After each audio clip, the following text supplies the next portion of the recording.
নমস্কাৰ, আপোনালোকক স্বাগতম জনাইছোঁ ঘৰুৱা বিধানৰ আজিৰ ভিডিঅ'টোলৈ। নিশ্চয় আপোনালোকৰ কেতিয়াবা নহয় কেতিয়াবা মূৰৰ বিষ হয়।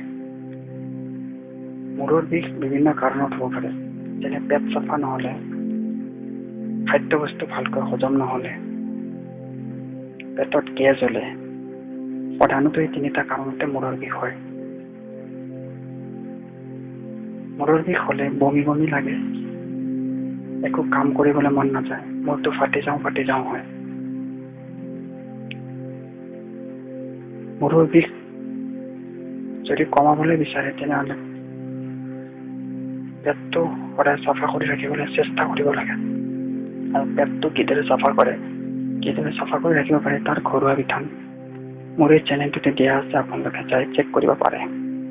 আজি মই মূৰৰ বিষৰ এটা অতি সহজ ঘৰুৱা বিধান দিবলৈ ওলাইছোঁ। বেলপাত, যাক হিন্দু ধৰ্মত অতি পবিত্ৰ বুলি গণ্য কৰা হয়।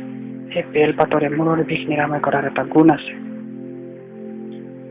যদি কেতিয়াবা মূৰৰ বিষ হয় তেনেহ'লে 9-10টামান বেলপাত ভাল কৰি ধুই ল'ব আৰু সেই বেলপাত ভাল কৰি পিচি ল'ব আৰু তাৰ পিচি লৈ মিক্সিত পিচিব পাৰে বা পটাত পিচিব পাৰে। পিচি লৈ তাৰ ৰসখিনি উলিয়াই ল'ব আৰু সেই ৰসখিনি কপালত ধুনীয়াকৈ লগাই ল'ব।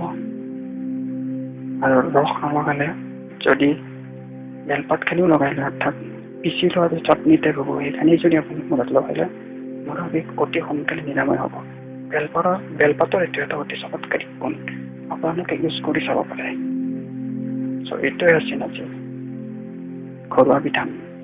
এই ধৰণৰ বিধানবোৰ পাই থাকিবলৈ সময়ে সময়ে যাতে আপোনালোকে এই বিধানবোৰ পাই থাকে তাৰ বাবে মোৰ চেনেলটো ছাবস্ক্ৰাইব কৰিবলৈ নাপাহৰিব। ধন্যবাদ।